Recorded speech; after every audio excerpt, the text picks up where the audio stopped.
Welcome to the Limitless Podcast. The Limitless Podcast is centered around exactly that, being limitless. Hunting, fishing, fitness, nutrition, adventure, disabilities. What may be covered during the Limitless Podcast will be, well, limitless. Stay tuned for this episode of the Limitless Podcast.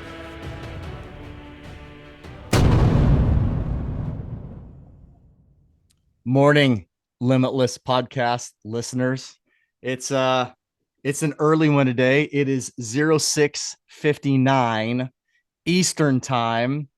We're recovering from a wicked storm last night. I am sipping on a hot cup of Hunting Day coffee. Speaking of Hunting Day coffee, they are one of the show's sponsors. So if you go to their website, you can get 10% off any of your orders at Hunting Day Coffee. That is Limitless 10. Some of the other sponsors that we have. How about all of the sponsors that we have? Phelps Game Calls, 20% off a single order. That's a one-time use. When I say single order, not a single item, it's a one-time use code, Limitless20. On Point Adventure Foods, incredible Pennsylvania-based freeze-dried backpacking backcountry food company. 10% off any of your order there with On Point Adventure Foods. That's Limitless10. Have Wilderness Athlete. That's a 20% discount for my fellow wilderness athletes. Limitless20 on their website. It only applies to Wilderness Athlete products. It does not apply to any of the other brands that are hosted on a couple of their pages under their URL. The Love Sauce, fellow retired Navy buddy of mine. Boutique Hot Sauce, 10% off any order, $12 or more. Limitless10, that's your code. So that's the standard across the board, really, is Limitless, and then it's either 10, 20% off. Now, Vortex Optics, my favorite glass in the outdoor industry, 25% discount through Vortex, but that discount is through eurooptics.com. Vortex does not deal directly to the consumer.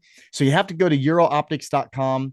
The code is VTXLMTLS25, and that is 25% off any Vortex product at eurooptics.com. So with that said, I'm going to take another quick sip of my coffee here.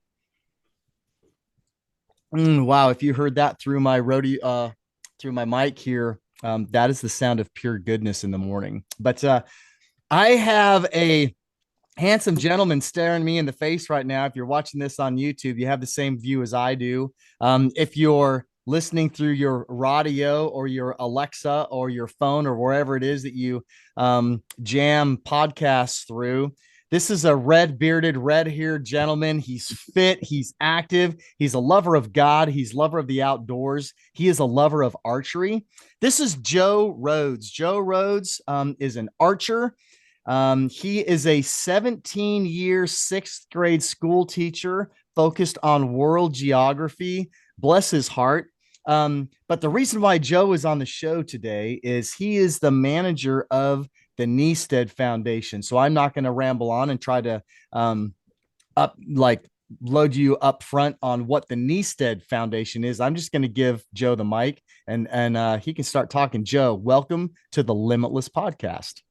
Thanks, Aaron. I appreciate the intro. And just real quick, what's in the coffee cup from Hunting Day? What are you sipping on this morning? I think this is the bow hunter. So truth be told, my wife and I really enjoy coffee. She kind of, if she listens to this show, she's probably going to use my middle name, but she micromanages the coffee pot a little bit. And so I just hang on for the ride. I never know what blend she's going to throw into the filter. We usually have 2 to 3 bags of Hunting Day open at one time. And any given morning, it's just kind of, well, she loads it up the night before, sets the program timer on it.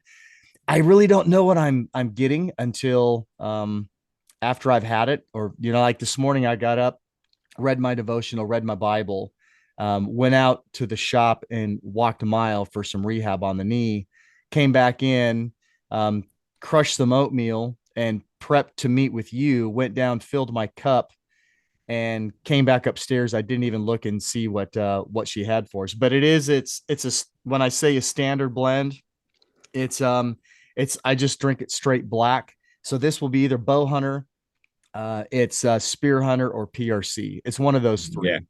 very good. So we're living the same life. My wife loads the coffee maker as well, and she knows that my favorite is limb hanger. It's Her a good favorite one. is upland flight. So I kind of know, when she loads it up, and the next day I could say, if limb hanger's in there, that's her way of saying on my way to work, because I leave before she does. It's her way of saying, have a good day, honey. And I appreciate that when I get a little limb hanger in there. So limb hanger is by far my favorite because That's awesome. it's my wife's way of bidding me farewell and have a great day on my way to work. So That's it's great. awesome. So That's a cool little plug. I do like limb hanger. It's one of my favorites. I will I you upland. My wife and I do not drink a lot of the upland. It's good. It's just not really our go-to. yeah, We really enjoy them all, but I'm kind of just a black coffee guy. So same. yeah, I stick to the three staples. Bow hunter. So I mean, I don't want to get down a rabbit hole, but bow hunter's a medium blend, Yeah. and and I really like a bold coffee. But what I like about the bow hunter and some medium roast coffees, just because you add twice as many grounds to the filter or your pour over doesn't necessarily make it stronger and better. It usually makes it stronger worse, right? It becomes Hmm. really acidic. The bow hunter, I have found that even though it's a medium roast, I can add some grounds to my pot or to my pour over, and it doesn't decrease the flavor or become too acidic. It just becomes a really good, bold, medium blend coffee, if that makes sense. So I do drink a lot of Bow Hunter. I mean, it's a great name. Oh yeah, for sure. We next week, um, on the 15th, we've got a big fundraiser in St. Louis. It's our biggest fundraiser of the year for the Kniestedt Foundation. And I talked to Steven last week, and super excited because we're going to have like we do a sporting clays fundraiser. Instead of golf's not really our thing. We're more into, blasting some stuff out of the sky. It just fits what we do a little bit better. Mm-hmm. But we're going to have a side station, a little side competition, 50-50 raffle thing. And Steven and the whole hunting day crew, they're going to sponsor that station. So I'm pretty excited because when folks come to shoot at that particular location, they're going to get bow hunter coffee while they're there, while they enjoy that whole station. So they're going to be exposed to it as well. And it's great coffee. And I'm just excited to share that with them. And I enjoy supporting folks that have a good heart, and those folks do. Yeah. And Stephen, that's just that. I mean, a great product, absolutely, but good people. That's where we want to be as well. Stephen and his wife, his whole family, they're incredible. Yeah. It's hard not to drink their coffee. They're just, I mean, they're active in the outdoors. They're founded in their faith. They're hunters. Their product is American made. I mean, they're right out of Virginia. They're Mm-hmm. just incredible people. And yeah, I love them. Steven's a member of my men's group on Tuesday nights. I mean, how can you not support a brother like that? For sure. And it's interesting. You're the reason I met Steven. Um, our conversation at the 2024 ATA, where we just happened to cross paths. Mm-hmm. You, Al, and I, and we talked there about saddles for a while, and that led to so much more. But I'd contacted Steven and I said, hey, this is who I am. This is who we are. This is a gentleman I talked to, and kind of explained the whole rundown of our conversation that day. And I said, all of that was done over a cup of hunting day coffee. Yeah. And I said, I just thought I'd reach out since you were like the centerpiece of that conversation. And since then, it's been a really great relationship that we've had with them as well. So I'm so encouraged to hear that, you're having a great relationship with those folks, and it's really blossomed. And we are too. It's kind of cool to see it all connected. Yeah, he is. Steven is becoming a very close friend in faith for me. Good. We've shared some similar hardships through our lives, and one of them I was still struggling with up until coming into this year, and Mm. leaned on him a little bit for encouragement. And we talk about coffee, we talk about hunting, we talk about God. We meet almost every Tuesday night in a men's group together. I love promoting his product. I have it everywhere that I go, and Yeah. yeah, it's just great people. Yeah. So Yeah. if you're listening to this show, you might have your favorite coffee brand. If you have not tried Hunting Day coffee, please go to huntingday.com and pick your roast. You will not be disappointed with any of them. And you are supporting a Virginia-based coffee company that really is truly rooted in the outdoors and solid, faithful people. They're just awesome. Yeah. Very good. Right on. All right. Well, Joe, So, tell us, sorry, tell us. I got sidetracked. I got Yeah. sidetracked with the coffee. Well, and I tell you what, you tied a boat anchor onto me and threw it over the side of the boat, and I followed. Fair enough.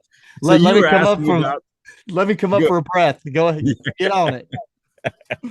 so you were asking about the Kniestedt Foundation, and just I'll give you a quick rundown of who we are and what we do. The Kniestedt Foundation has been around since April of 2016. Prior to that, I had come on board with a fellow named Jim Kniestedt. He was running an online pro shop, and we had been approached by some folks that were filming hunts and just asked if we wanted to be a part of a hunt that they were hosting for paralyzed veterans. And we said, sure, we'll come out. We'll give everybody some binos. And we went out and were a part of the event and really just fell in love with it, fell in love with the experience, fell in love with the idea of hosting these hunts, and thought we could do really well at it. At the same time, Jim, who is the founder of the foundation, he's retired Army. He was in Special Forces in the 80s and in the 90s, and he was medically retired and understood and knew the impact that the outdoors could have and the outdoor community could have on someone's healing from a variety of things. And because he had seen that in his own life. And so he said, I believe in this. It's helped me. It saved me. We need to do this. And he asked me to come on board and run this foundation. And since then, we have grown and didn't really see the growth happening. When we first started, the idea was that we were going to have 4 hunts a year, just a hunt a quarter. And I kind of always joke that, if you want to hear God laugh, tell him your plan. And that was our plan. And within 1 year, we're hunting in Wyoming, Colorado. And all of our original hunts were supposed to be in the state of Texas at Jim's Ranch, but that's actually the only place we don't hunt right now, I feel like, because so many doors have been opened up over the last 9 years, that we sort of hunt all over the place. And through that, we've met some really great folks that we're very blessed to have them as partners within the foundation. Now, each year we host anywhere from 6 to 7 events, and we try to keep those events very small. 1 to 2 hunters is what we focus on. And we'd love to be able to say, hey, we do 10 to 15 hunters throughout the course of a year, 20 hunters throughout the course of the year. But we really want to focus on the individual and making sure those that we take on these outdoor experiences, that we're giving them the attention and the focus that we need. I know through my own struggles, I'm not a veteran, but I'm a human being and I've had struggles in my life. And if there's a big crowd there, and I tend to try to hide within that. And we want to take away that ability and really have an individual be able to talk in confidence and open up and give every opportunity that we can for that to occur.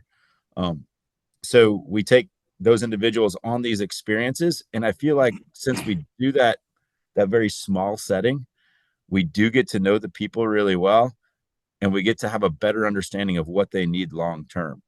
So I think a lot of people hear about the foundation, they look at the foundation and they see the outdoor experiences and they're like, oh, they take great guys on hunts, which we do, but that's really just the beginning. That's just the introduction.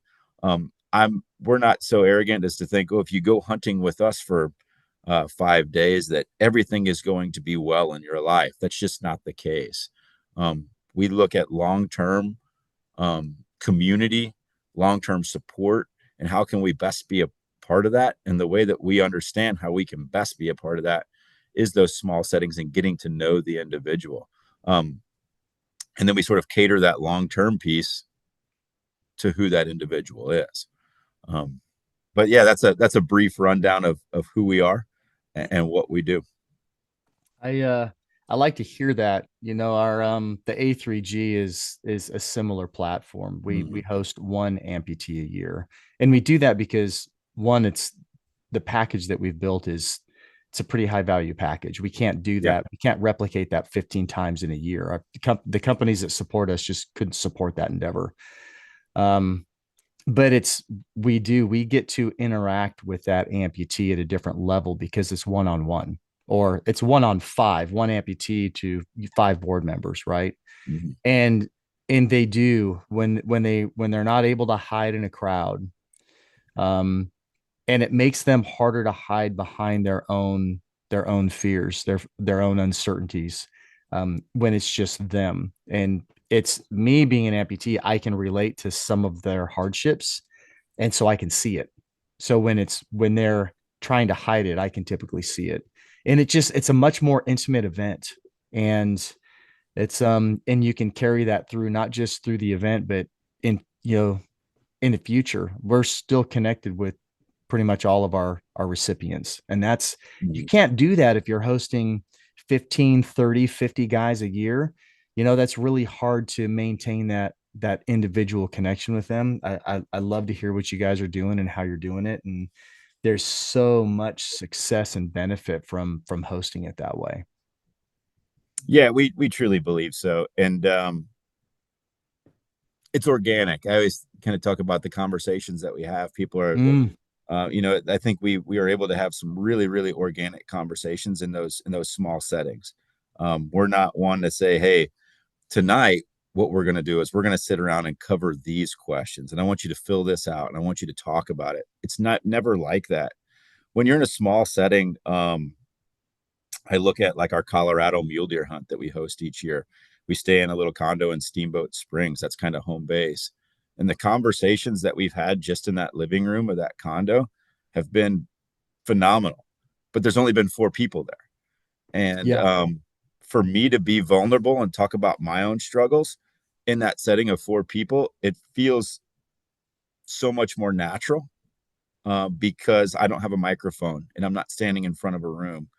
I'm, just chilling out with the guys talking about my struggles. And I think that when you have, and we'll always have, several volunteers with us too. And, they'll voluntarily talk about their struggles as well.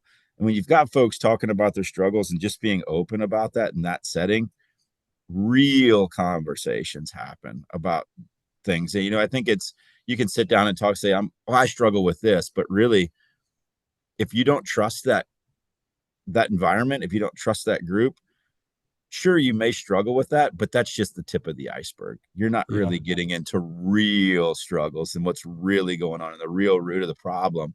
And I feel like when we have those small conversations, we're able to get at those roots, or at least begin the journey to those roots. Mm-hmm.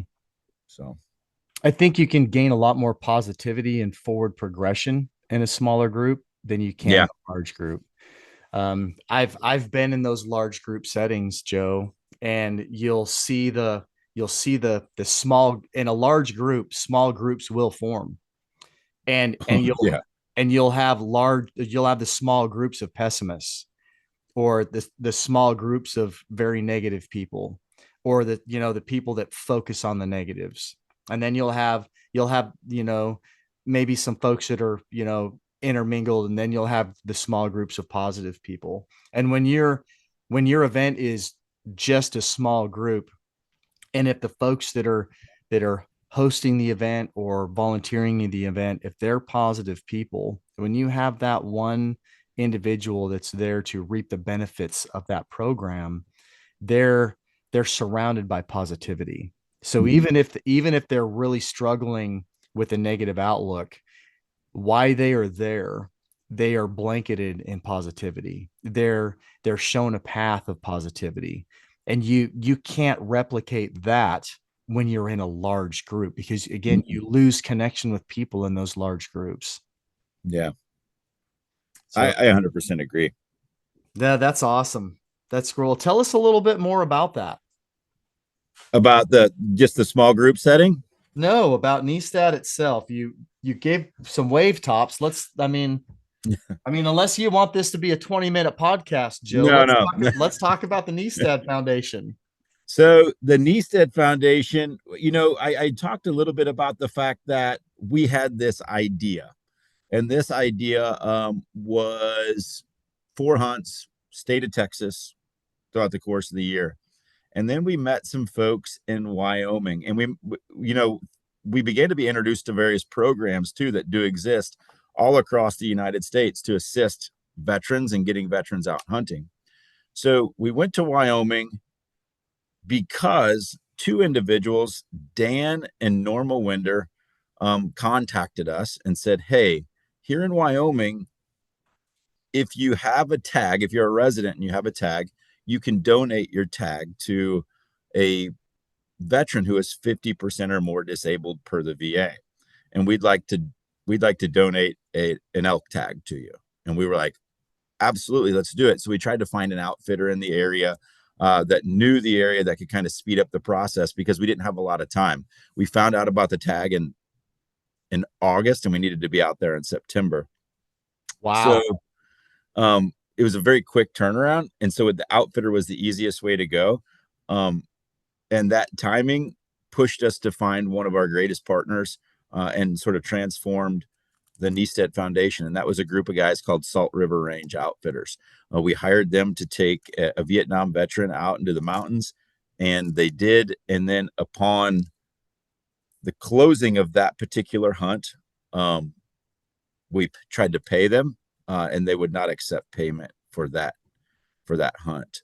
That's And wonderful. we were blown, just blown away by that generosity. And then they, true to who they are, they said, not only do we not want to accept payment for this, we want to continue to do this each year. So for the last 8 years, we've hunted with them, and that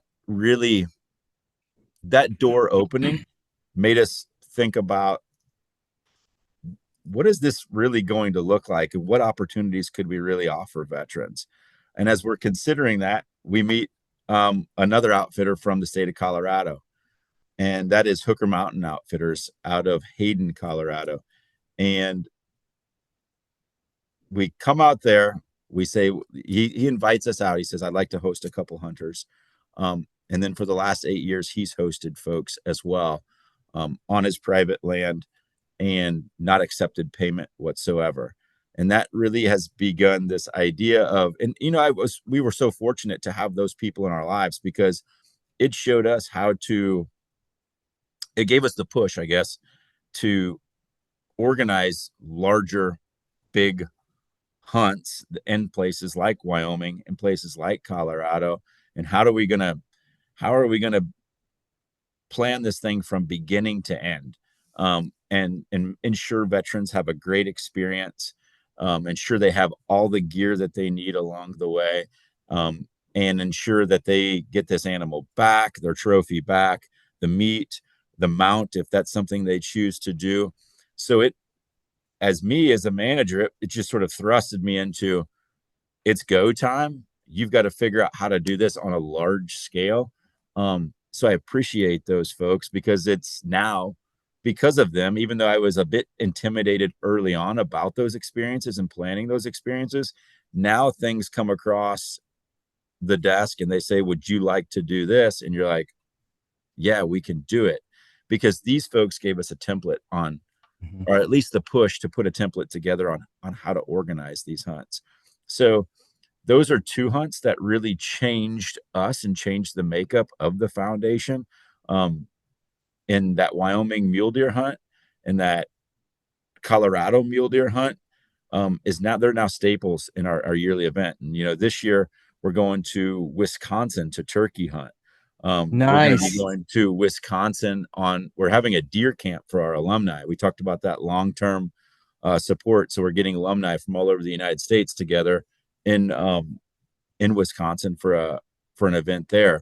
We're going to be doing a couple hunts in Texas this year, some axis deer hunts. So I mean, these things, these folks and these people that we've encountered really gave us this push to think, how big can we go?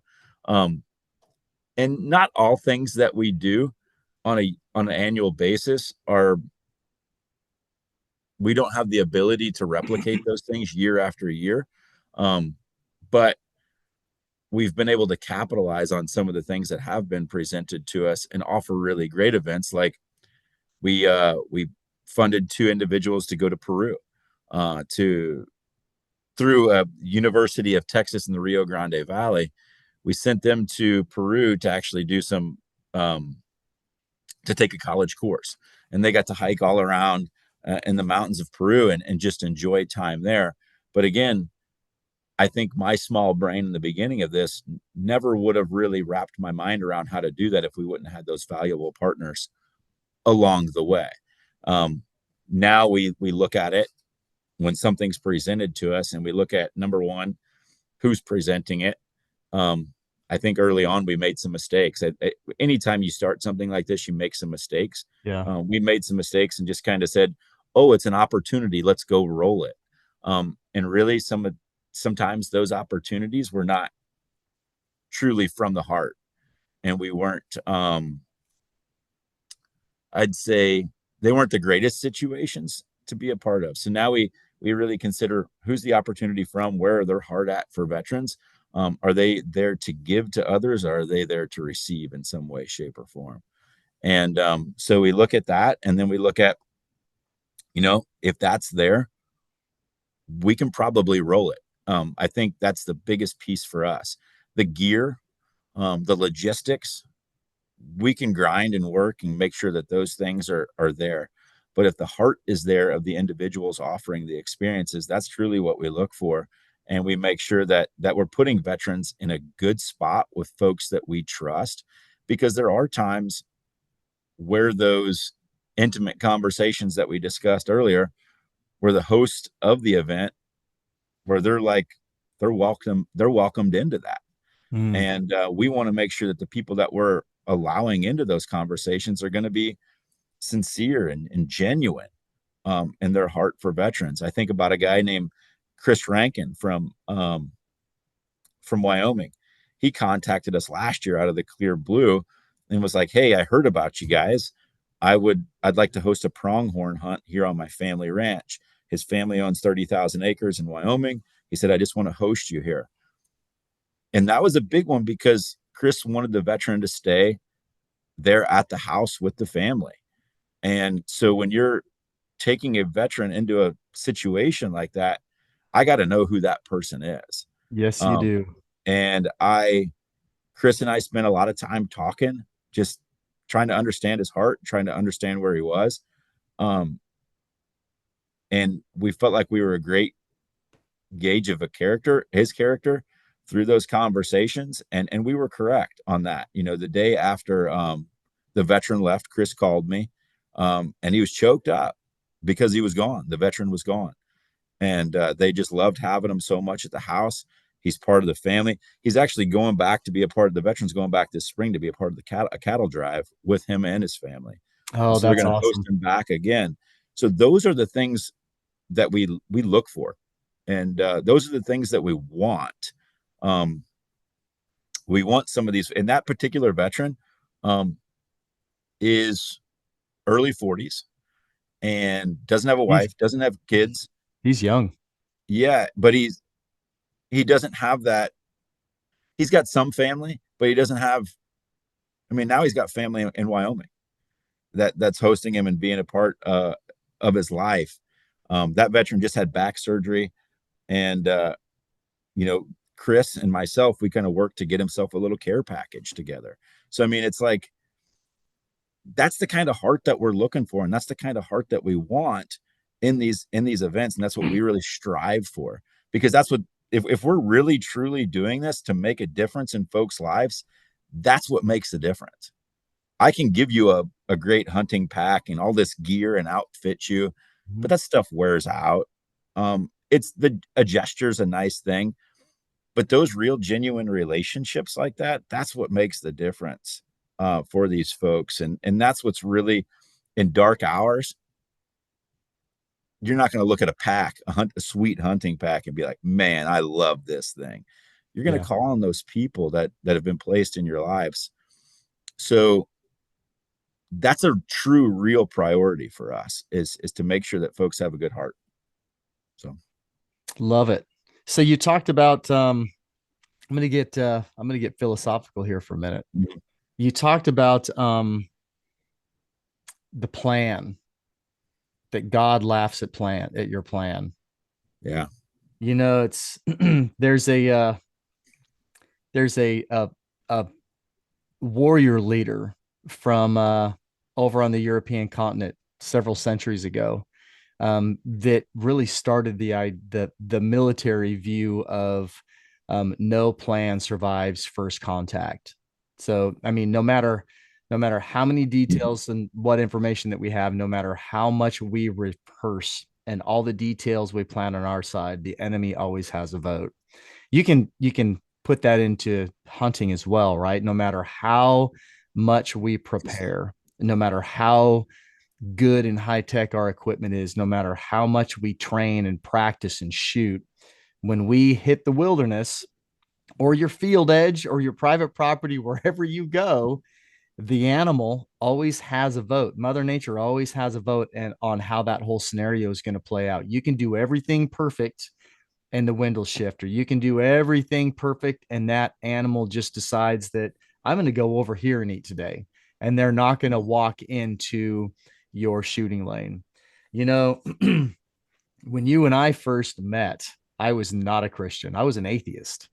And I have learned rapidly in the course of my last 14 months now that it's no matter what we plan for here, no matter how much time and energy we put into our planning, um, it's God's plan, man. And so as we build these organizations, if we build them without faith, they will struggle. I learned that.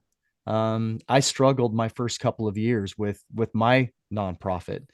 As soon as I brought God back into my life and I started making him the center of what A3G is and how we do business and what we do together as a board, I mean, we are growing now at leaps and bounds, and things are happening that I had only dreamed about, Joe. And so I love it when you brought that up, that God will laugh at our plan, because our plan is fallible, right? If we lean into him and we give him the time and we give him our energy, we give him our focus, and like, Lord, this is yours. If this is your plan, we're giving it to you. Just use us as tools. And man, we have no idea what's going to happen from that. No, we don't. And I mean, and I think that you said something very interesting, is that, when your foundation is founded on faith, that's when things grow. But I think they grow too because there's such a trust there that things are going to be okay. Mm-hmm. And the anxieties are gone. And because it's out of your control. There's so much everything's out of your control.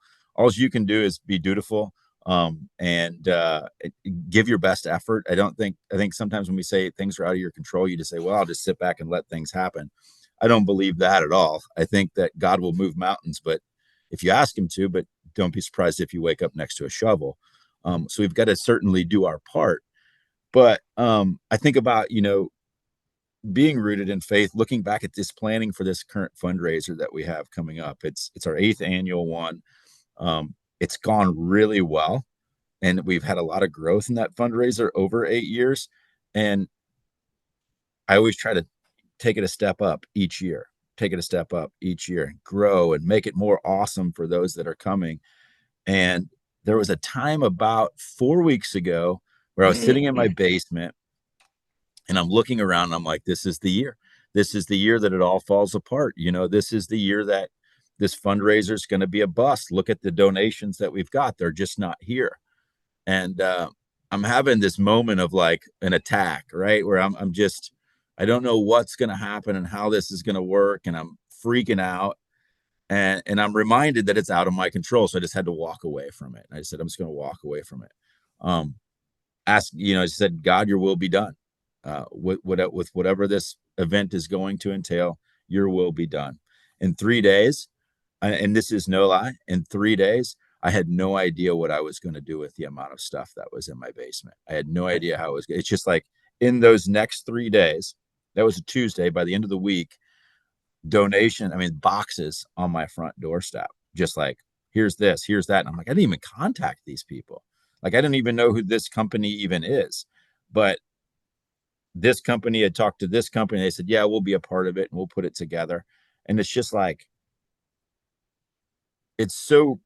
I don't know how people do this without being rooted in faith, because the situations that you're encounter are going to be stressful. They're going to be very real. And you've got to have some sort of rock that's going to guide you through it, as in, through organizing a foundation and building a foundation.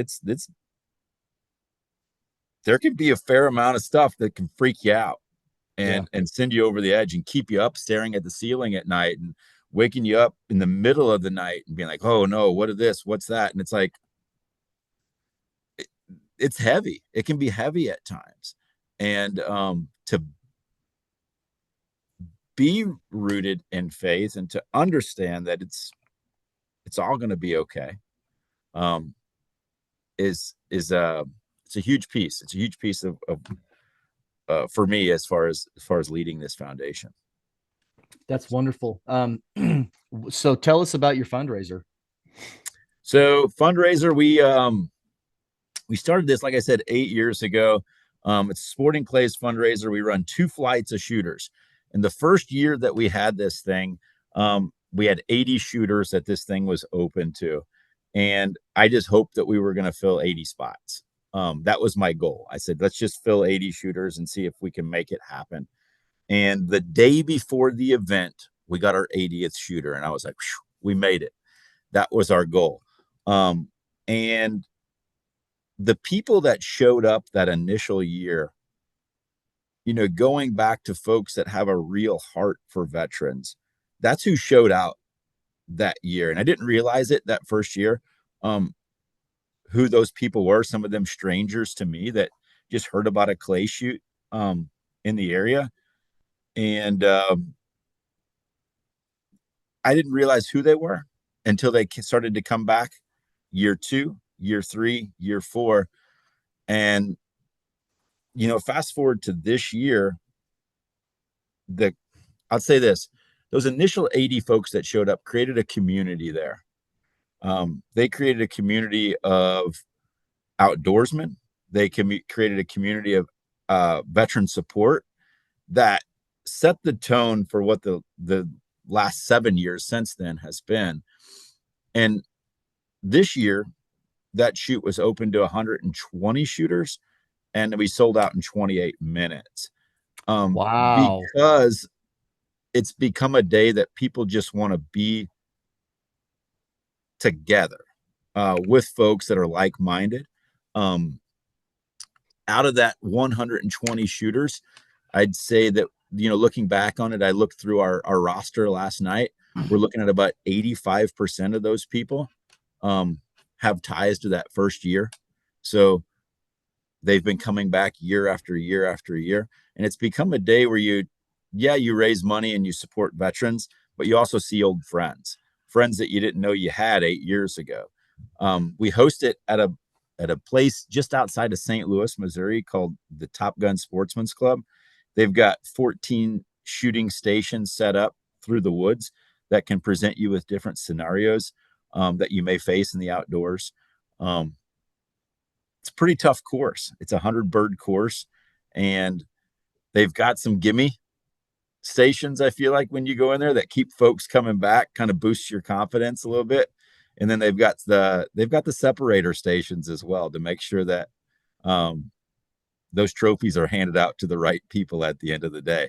So we do host three categories we give trophies for, and it's just individual across the board, best score, team score. You can register as a team of 4, and then we have the military category. So it's a lot of fun. It's interesting to me to see folks throughout the course of the year that came year one that shot like pretty good, better than what they thought they would against other people, and how sporting clays has become a part of their life now, because they're like, I want to do better next year. I want to try to make a run at a trophy next year. I want to try to bring home some hardware. Throughout the course of the fundraiser, we do the normal stuff that other folks do at fundraisers too: raffles, silent raffle items. In the beginning, year one, I'll be honest with you, if you had an item and you wanted to give it, I would take anything and everything. As I look at that mindset that I had, talking about the Lord blessing you, early on, we would get some items. We'd have some cool things for folks. But really, when our donations took off is when we developed this mindset where we wanted folks that gave to the fundraiser to want nothing in return, and to just have a heart for veterans. You've been a part of the conversations, I'm sure, and where they're like, you encounter a business and they want to know how many Instagram followers you have, how many Facebook followers you have. What do I get out of this? What do I get in return? We started to walk away from those conversations, and I knew early on that was a bold move for us to do, because we were walking away from potential donations. But in my mind, those folks were looking for a return on an investment. And while I understand business terms and I understand that return on investment is a good thing, and this is how you operate a successful business, I also know that I represent a whole nother group of people that was 18, 19, 20 years old on the streets of Iraq or in the mountains of Afghanistan, and they weren't doing that for a return on their investment. They were doing that because that's what they felt was right. And to me, what we are doing now is giving back to those individuals that have already paid a price. And there should be nothing tied to that giving other than, I want to support you. I want to do well for you. And I say that, and I lay this out for you because I got a little teary-eyed. I'm doing it now, but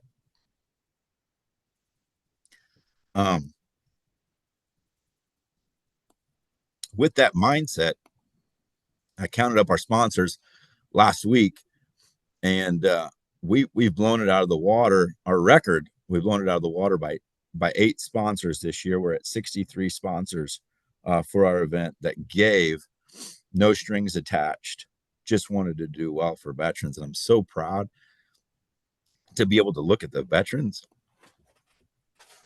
that attend our event and say, these people give because they care.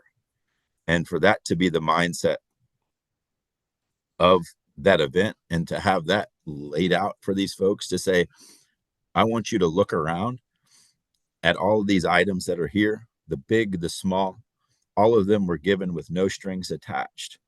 All of them were given without question. All of them were given because they love and support the service and the sacrifice of the men and women that have served this country.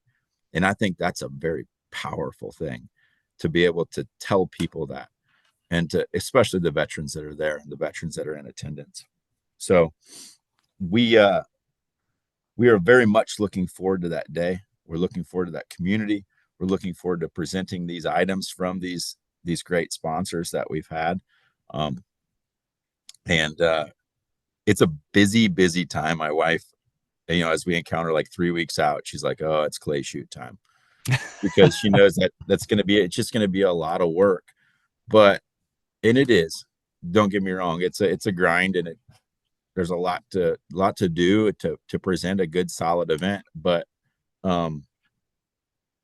it's a lot of fun too. And I'm getting to the point now. We're 9 days out.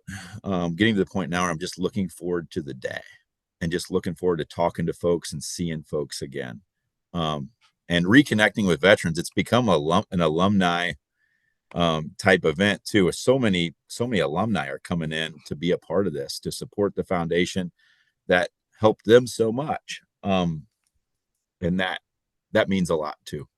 So is that Saturday the 15th? Yes, it's Saturday the 15th. Start bright and early, 8 a.m. Really, the club opens at 7. Folks show up for some hunting day coffee and some donuts, and we're firing away at 8, and it'll run till about 3 that day. By the time you get through the 2 flights, we have a catered meal. We have an award ceremony. Something cool that's happened too that we'll do is 3 years ago, a veteran asked if one of our alumni asked if he could speak at the event.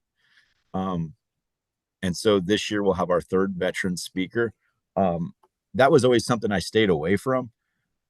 We talked earlier about intimate conversations and organic conversations, and I know a lot of these guys' stories, and I know that a lot of their stories are powerful, but I never wanted to put anybody on blast and put anybody, like, I never wanted to pressure anyone to share.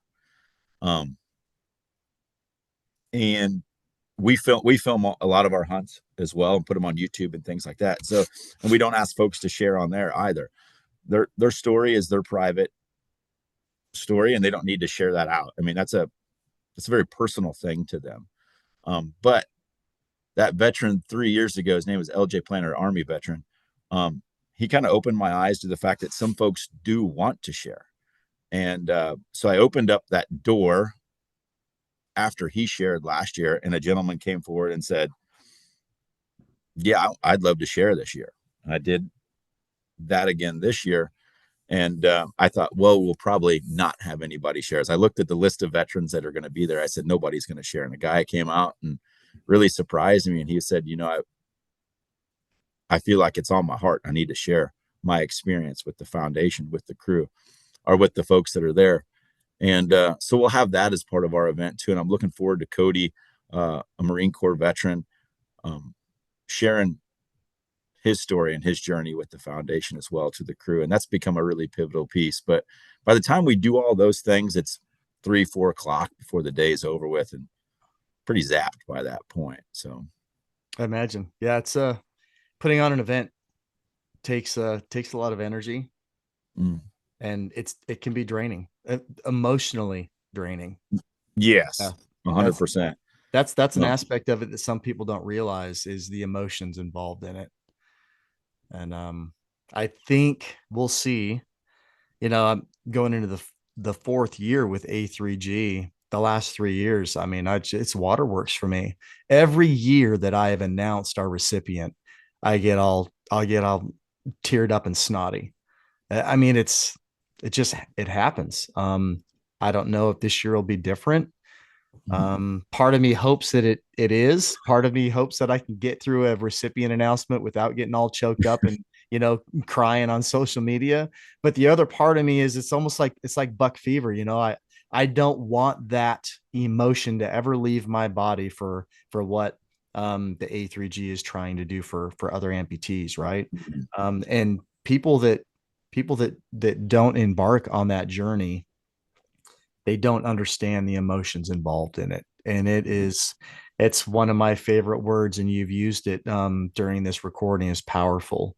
It is so powerful, and from a mankind aspect and from a man of faith aspect, it's serving other people. The New Testament, Jesus tells us, I did not come here to be served. I came here to serve.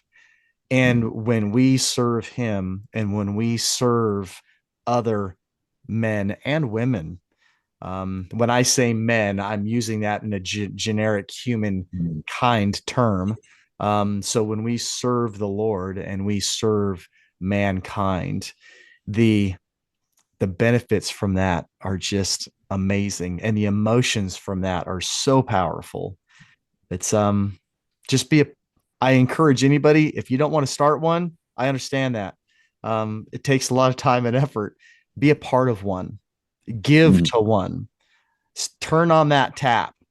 Turn on that tap and see what comes out of the faucet. And it's addictive. Yeah. It, it is. It is. I think I mean, and I think that that's one thing that's kept me around in the foundation for 8 years now. As you mentioned before, I'm a teacher. I am a dad of a 12-year-old, a 9-year-old, and a 7-year-old who are very active. And I want to be a good husband. And I run this foundation. And it's like, people ask me a lot of times, like, where do you find the time? Because it is addictive to be Mm-hmm. a part of these types of things. And because it is good for me as a dad, it is good for me as a husband to be a part of these communities because it helps to fill my bucket. That's one thing that people, I think, assume that when you're working, that you're just giving, giving, giving, and it's draining you and it's draining you. But when you're a part of something like this, I don't know how many times I've walked away from an event, and I'm sure you can attest to this as well. You walk away from an event and you're like, I don't know who that was for. I mean, I planned that for that individual and they got a lot out of it, but dang it, I got a whole lot out of that as well. And somehow I'm coming out of this event that I was so exhausted going into, but I feel so unbelievably rejuvenated to get back and be the dad that I want to be the husband that I want to be the educator that I want to be, and to be the leader within the community of men that I've surrounded myself with. Like I'm filled. But I think too, we forget how intricate our Lord can be, and that he can take a situation that we think is for someone and weave things within that event and weave conversations within that event to fill every single person in that room. And that's addicting. That is addicting to be a part of that. It's addicting to see it firsthand. It's addicting in every way, shape, or form. And that's why from April 2016 till now, I'm full on into this thing, and I'm loving every minute of it, because I get to witness that. I get to see those things. I'm so glad. I think we're probably getting close to running out of time, Joe. But I'm so glad you almost shared a not a testimony, but I think you just shared something very important that a lot of um, Christians need to hear. You just talked about, and it revolves around time and sacrifice. So you're talking about how much time and effort and emotions put into this nonprofit, the Kniestedt Foundation, and your role in making that successful, and that you've given that to faith, and that you're a father, and you're a husband, and you're a teacher, you're a father of three, you're involved in your church, you are leading, organizing a men's group, you're doing all these things, Joe. um, my walk in faith, I have people say to me, Aaron, you're retired. Aaron, you and Tara don't have kids at home. You have a dog. You have all this time. Sure, you can do the A3G. Yeah, you can read a daily devotional. Yeah, you can read your Bible every day. Yeah, you can do this Monday night Bible study. You can lead a Tuesday night men's group. You do whatever you want. You have all this time. I'm still working, or I'm a father, or I have a wife. I have all these things, and I've used Chris Ham as an example. Chris Ham is a very successful individual in the archery industry, and he makes time for God, Mhm. right? He has a very successful nonprofit himself that he leads, and he still makes time for God. And then a response is, well, he doesn't have kids. Some of us, we all, not some of us, we all make excuses for things that we want to fill our life with rather than focusing on the most important things. Mhm. And that is God, and that is our family. We choose where we're going to commit our time, and we can commit that time to things of the flesh, phones, social medias.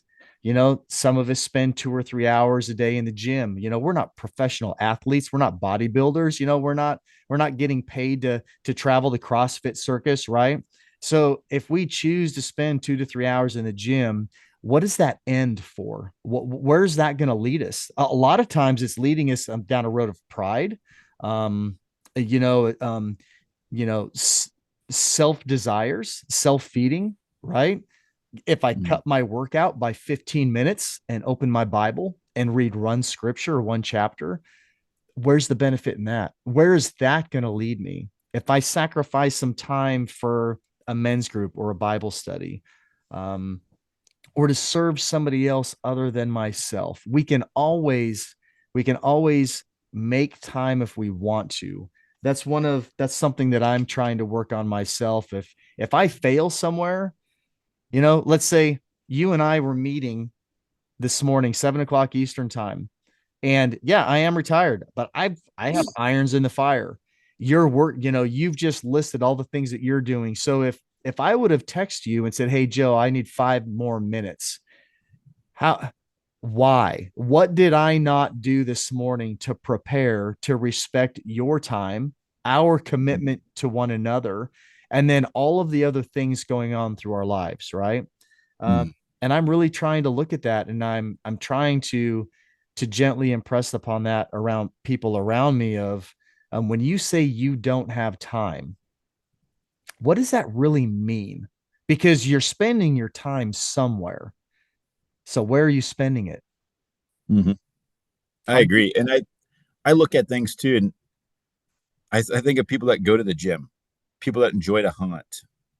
Those are all fine things. I mean, those are, but why? Why do you like that? Why has God put that in your life? Mhm. And I encourage people too, like, how could you better use that time at the gym? Who have you met there? Could you, in some way, start a men's group or women's group there with the folks that you go to the gym with and make that time more fruitful and not just about you? Yeah. Um, I enjoy the outdoors. I love to hunt. I love to fish. I was made that way for a reason. And I try to use that's within me to do some of those things to do the things that the Lord wants me to do, which is glorify him and to help lead others towards him, and to witness to other individuals about my own struggles. It's not about not like I think sometimes people say, well, I got to read my Bible, so I can't do this as much, or I can't do that as much. Use the avenues in life that the Lord has given you and placed upon your heart. It's about being more efficient with what's there. I mean, I think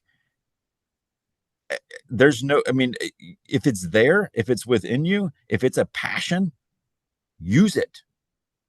Use it to glorify him and make that as a, I mean, make that a part of your passion.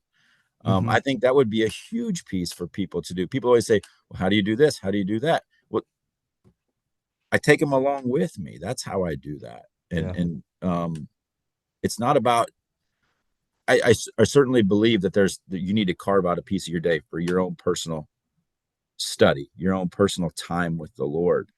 But it's also about taking that time with you throughout the course of the day and all the other things that you're doing. Yeah. And that's how you bring it out there. Love it. Yeah. Well, I It is now it's 7:58 my time, so I think you're pretty close to having to get in front of a classroom, Joe. I Not too far. Man, I thank you so much for sacrificing your time this morning to meet with me and record on the Limitless podcast, sharing what you could in this amount of time on the Kniestedt Foundation, and diving into a little bit of faith with me. What an awesome morning. Where And I appreciate, sorry. where can people find you? So people can find us at Kniestedt.org. Now I get to go ahead and spell this out. Kni, E is in Edward, S is in Sam, T is in Tom, E is in Edward, D is in dog, T is in Tom. Kniestedt.org. We're also on social media platforms of Facebook and Instagram. We really try to use those platforms as ways to remain transparent to those that support us, and as avenues to show veterans, opportunities that are available for them. So please check us out there. I always encourage anybody who wants to know more about us, just give us a follow and give us about 2 weeks of showing you what we're all about throughout the course of that. And I think you're going to see our heart in those posts and see kind of where we stand. So that's the big thing. Those are the big areas: the website, Facebook, Instagram, to follow us. And you had mentioned, just thanking me for being here. I just want to thank you for the opportunity to be here. I don't look at it as sacrificing my time.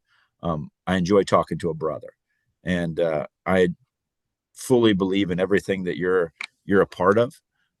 And I just appreciate the opportunity to be on here. I view that as a huge honor. So thank you very much for providing that. That's Feelings are mutual, and man, I've really enjoyed sharing my morning with you, Joe. I enjoyed it as well, and I hope some more mornings in the future. I agree. I agree. All right, well, I'm going to end this as normal. Joe, be limitless. Thank you.